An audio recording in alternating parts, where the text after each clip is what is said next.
to another episode of the NBA Outlet Preview Series presented by OTGBasketball.com. Follow OTG on Twitter at OTGBasketball. I'm your host, Nick Fay. With us again, OTG writer Matthew Handel. How you doing? Good, yo. I'm doing well. And with me, as always, Harris Wichard. How you doing, Harris? Pretty good, Nick. And Matt, appreciate you joining us again for our sixth-ranked team, the Portland Trail Blazers. Yeah, Blazers coming in at number 6. I guess let me start this episode by apologizing. Last year I put them in the bottom 5, and they made me look terrible. So, yeah, they definitely – I think for the mid-major guards. Yeah, I had no love for them last year. Also, CJ McCollum really surprised me, but most improved. I was showing him plenty of respect this year. Our writers got him at number 6. I think that's pretty fair. Maybe a few spots lower, but the West isn't as tough as it once was. No, I think you're right. And coming in at 6, I had him at 7, so, very close. I think some of the people they brought in I think they'll improve it, but I think it's right around 6, so I think it's pretty fair. Well, last year there were like 12 teams with a better record, or like 10, 12 teams with a better record, and they did make some additions. But the bottom of the West, the bottom of the East record-wise was better than the bottom of the West last year. Like you had mentioned, Nick, the West got watered down a little bit, which allowed the Portland Trailblazers, who lost LaMarcus Aldridge to the Spurs, and were still able to win 44 games. Now, a lot of that had to do, if anybody who played FanDuel or DraftKings last year knows that they had CJ McCollum, but they also had some guys that like Farouk Aminu and like Ed Davis and Myers Leonard that like played way over their heads. And I'm not going to say they cannot repeat that performance because I like Crabbe too, and they have some good young pieces. Now they just added Shabazz Napier. So we'll talk about the additions, but this is a team that like needs everything to go right for them. They do have a budding star in Damian Lillard, who amazingly enough has played in 2 All-Star games and did not – am I right to say he did not make the All-Star team last year? Yeah, he did not make it last year. Nope. After averaging 25 points. I mean, it just makes no sense. So this guy was one of the stars in the league. He's on as Clyde, as I mentioned, almost every podcast, on the threshold of greatness. And he's one of the real nice young players in the league. Yeah, I mean, there's just something you like to watch Damian Lillard, like root for him. He just got that toughness. He's a little undersized, so he just brings it every game. And he can pop threes. I think once in a while you see him like go at it with Curry. And they go back and forth with 3-point game, which is always fun. And it's kind of a shame he didn't make the All-Star game last year for how much he carried this team. Also, CJ McCollum stepped up big. He was able to stay healthy, and he got the chance to shine with Wesley Matthews, LaMarcus Aldridge, and Robin Lopez all leaving town. But on to the offseason moves. They didn't do anything super crazy. They did get Festus Ezeli, though, on a great contract. They also picked up Evan Turner, and they re-signed Alan Crabbe and Harkless as well as Leonard. So what moves do you guys like? I liked bringing in Festus Ezeli.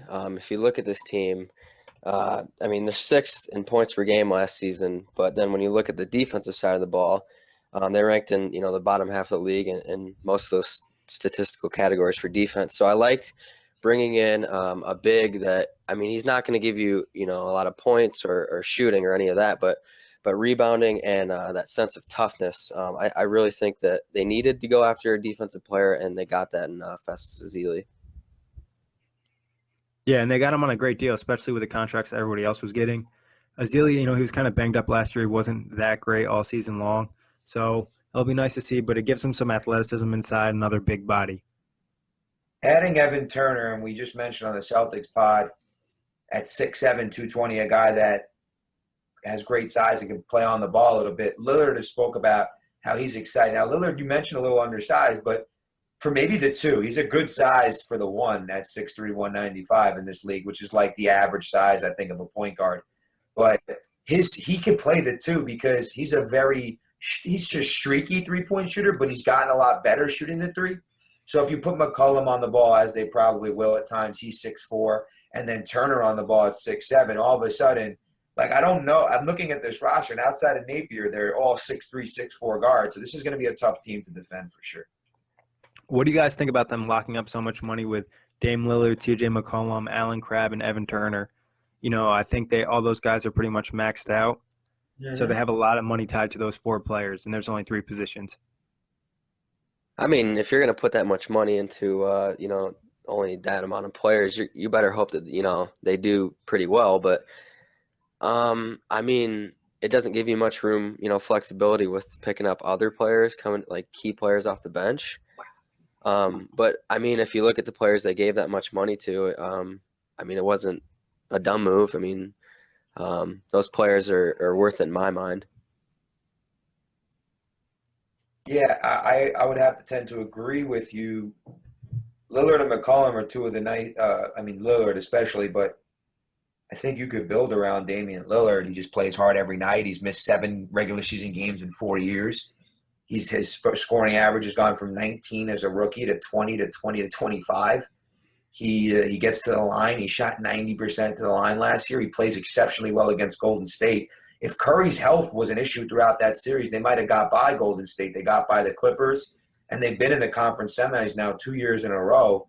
Lillard had that one shot a couple years ago that beat the Rockets to set, I think that was in 2014, if I'm not mistaken, just into the second round in a game winner situation. So this is definitely a team with potential because of him. And after Aldridge left, he's one of the top 3 like disrespected guys in the league. Like, this is a guy that could be in an MVP conversation if he has a stretch like he's capable of. So throw all the money you want at him. I have no problem with it. They could probably balance out their cash a little bit better in other areas.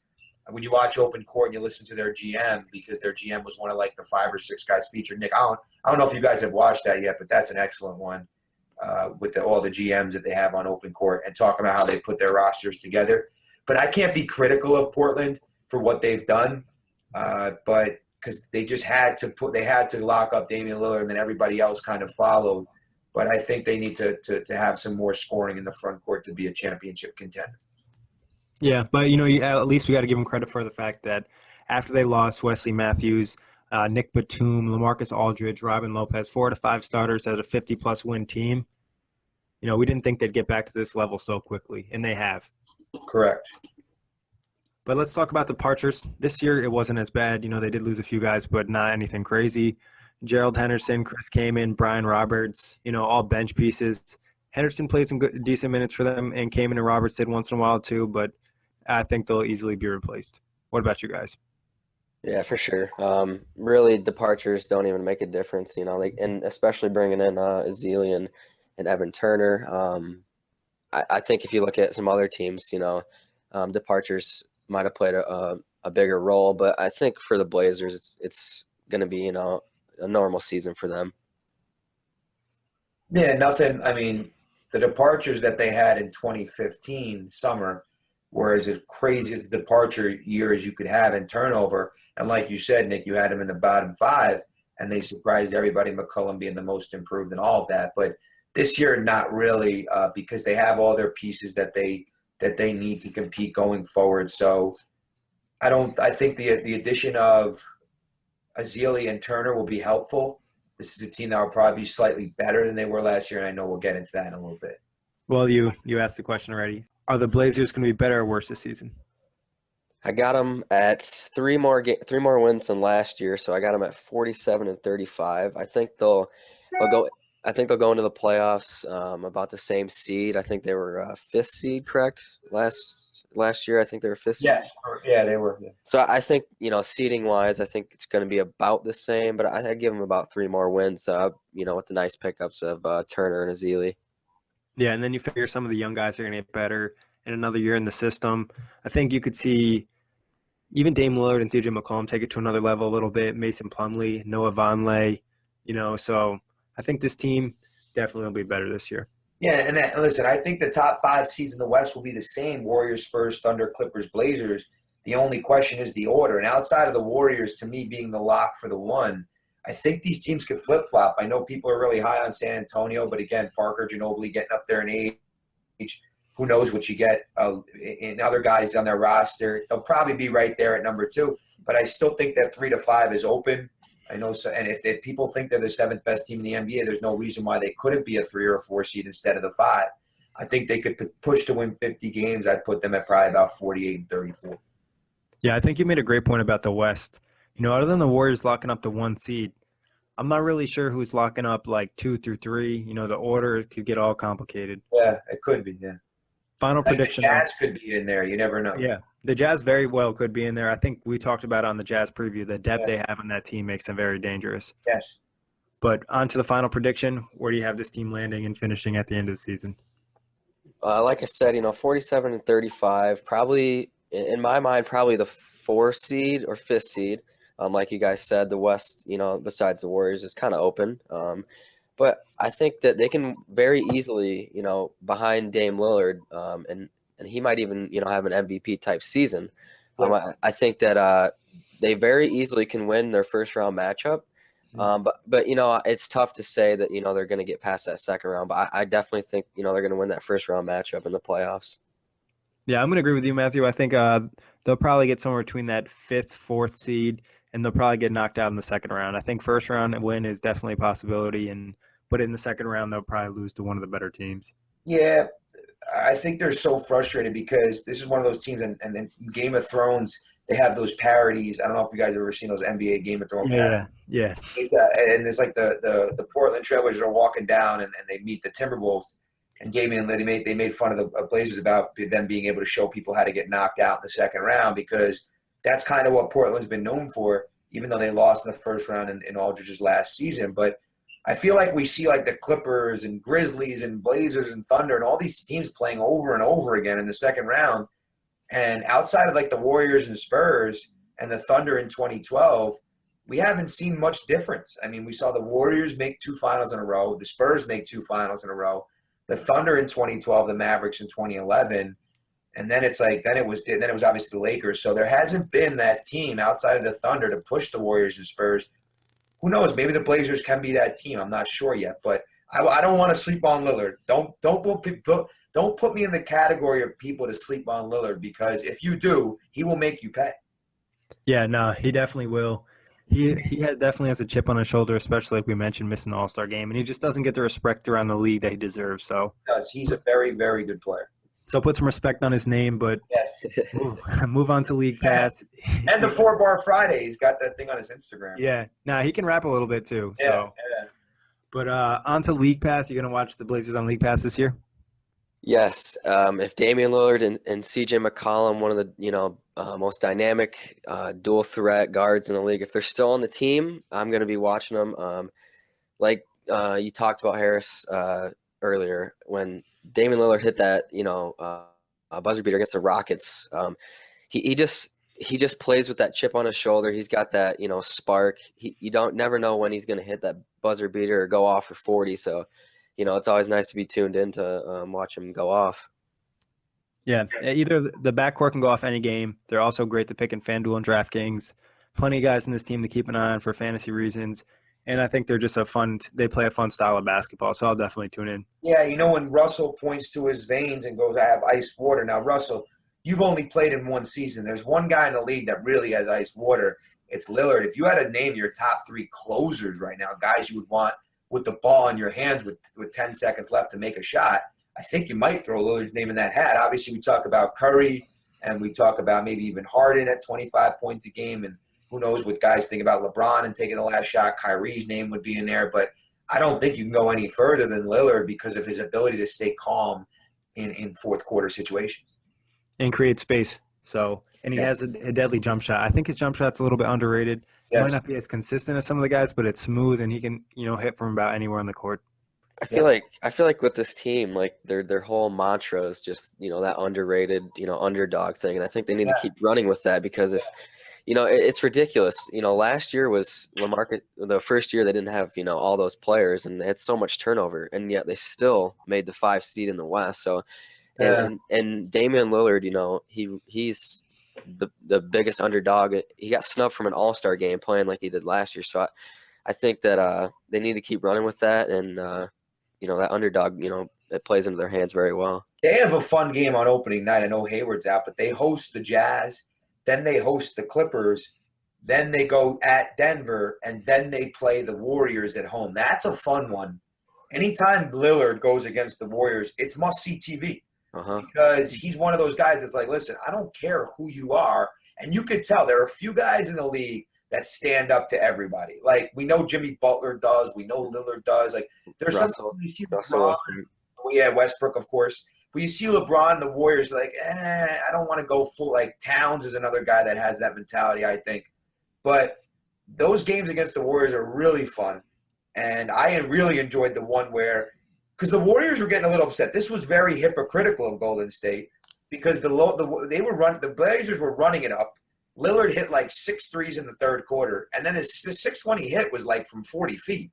He looked at the Warriors bench to say, like, you're not the only guys in the league that make these shots. And the Warriors were, like, concerned. They were down 35 that night, and that was one of their 9 losses. And they're looking around like, oh, they're disrespecting us. And that's what the Warriors did to people all year. So disrespected every team. Yeah, every team. So it was almost – and I like Curry, and I like what the Warriors have done. But don't expect people to not come at you. And that's why I have a lot of respect for Lillard. That's why I like the Blazers. It's a heck of a lot better than the jail Blazers mantra they had when everybody was thrown into jail on their team for 10 years. So this is a fun team. I'll definitely watch them. The NBA agrees. A lot of ESPN, a lot of NBA TV, a lot of TNT. This is a fun team. Yeah, very true. Now on to the truth. Our emoji for the Blazers, we're going to do the 2 dancing twins. So, if the Blazers are going to have a good season, those backcourt duo of Dame Lillard and CJ McCollum are going to have to be dancing, hitting those threes. So, I mean, I'd even give him the dog emoji, right? Because, I mean, like we talked about the underdog, but I do like these the dancing twins. That's good. Makes me laugh. Yeah, well, have we decided if we had to rank backcourts also, I think we could confidently say this is the second best one in the NBA. Yeah, for sure. I mean, you could look at Washington maybe. Yeah, Washington's healthy. Toronto's got a good one over there in Lowry and DeRozan, but we know that Curry and Thompson are the best ones, so we just look for the second best one. And this one in Portland is very tough. And they're only getting better, right? I mean, that's the most fun part about this. They're so young, it's going to be amazing to see how they develop. Absolutely. 2 guys, again, mid-major. Can we talk about that for 1 second before we wrap up? The mid-major guard, and I love it because I play Division III and don't get any respect, but the mid-major guard, I mean, Lehigh and Weber State and Davidson and Santa Clara and all these schools that and even Lynn with Harvard. So it's fun to see the mid-major player become all-stars in the NBA. It's one of the fun things about the league. Gives hope to the small guys out there, right? Look at Curry's the greatest example of that. Yeah. So it's nice to see, like you said. Absolutely. Yeah, definitely. And it sets a good role model for the kids too. Anybody can get in the league. I think that's people complain a lot about Curry. I know this is for another episode, but how he shoots so many threes and it's making basketball bad at the lower levels. But he's also introducing basketball to people who might never play before just because they thought they were too undersized.